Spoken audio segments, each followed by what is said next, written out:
before they got to Ramsey on this lap. Actually, they dropped a heck of a lot of time coming into Ramsey and out of there, as Roy reported. He's just shaking his hands and just talking about it. So I think this could be it. All right, Roy, or not? No, not really good when he gets to the end of Sulby Straight with no brakes. Ah, that's probably it then. No brakes for Roy Richardson. That probably explains why he's probably lost the time and shot on somewhere. So back to you, Charlie. No brakes. Yeah, well, that's a bit old, isn't it?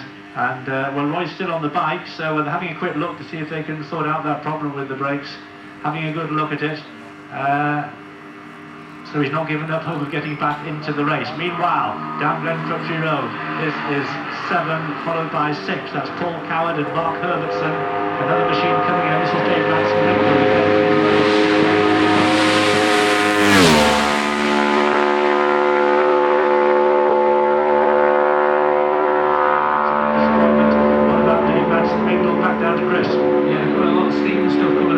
Bike at the moment. I was thinking until he just turned around and just shook his hands and said to Roy, no, that'll do, no, that's not fixable. So Dave's obviously had that stop at the quarter ridge, and now they're just working on it now. They're trying to try and get the stand in the rear of the machine, and I think just maybe a bit of an overheating problem on the machine.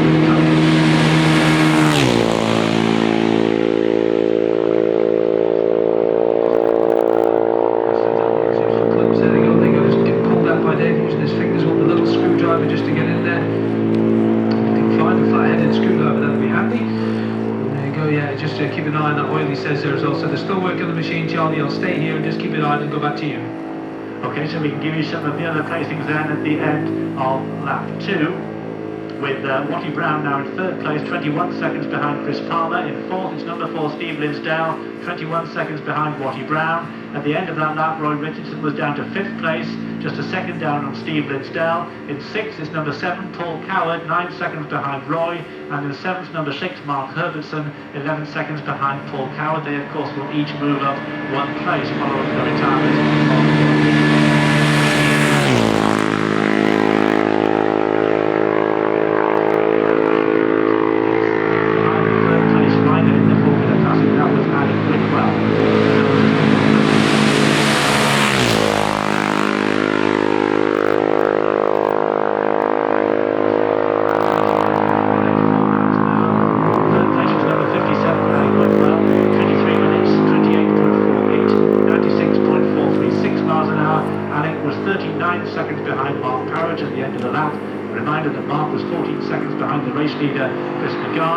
Dave Manson, Mingdall in 4th place, 13 minutes, 3.99 seconds behind Alec Whitwell. Meanwhile, in the 500cc class, riders continuing to compete.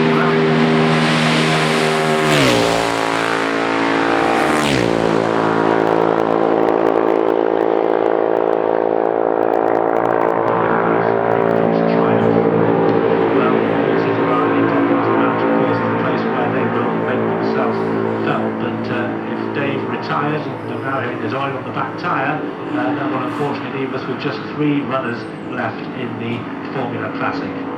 That's number 8, Bruno Leroy, completing his opening lap. He's in 10th place at the moment. But back for the leaders to Glen Helen. Yeah, thanks Charlie. All quiet on the road here at the minute. Maybe a little bit of a breeze getting up, but here is something that's a bit more than a breeze. It's the leading machine for Ryan Farquhar.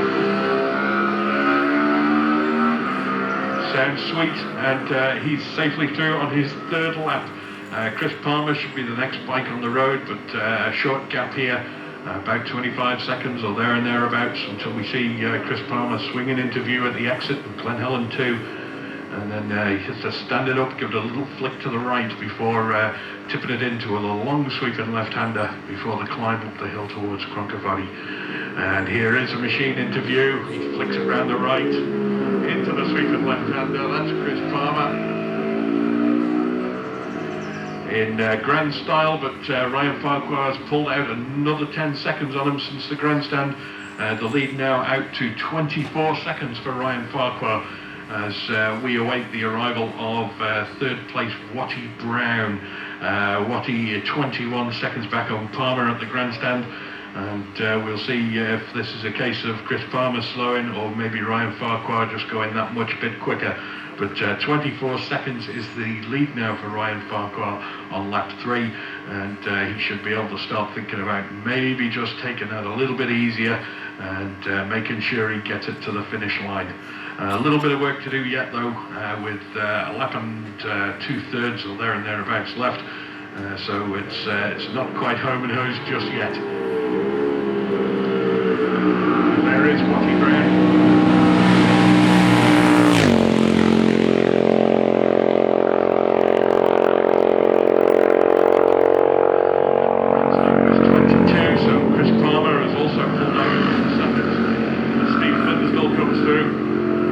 He's 24 seconds back on Watty Brown in 4th place now.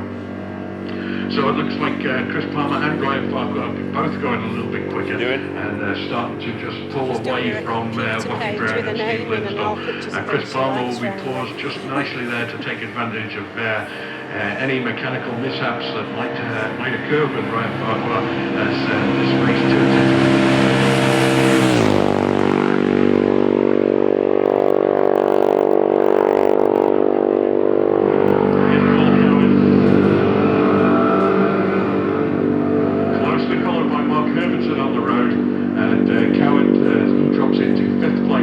Steve Linsdell, 7 seconds back, and in 6th place Mark Herbertson, who is 13 seconds back on Paul Coward as we await the arrival of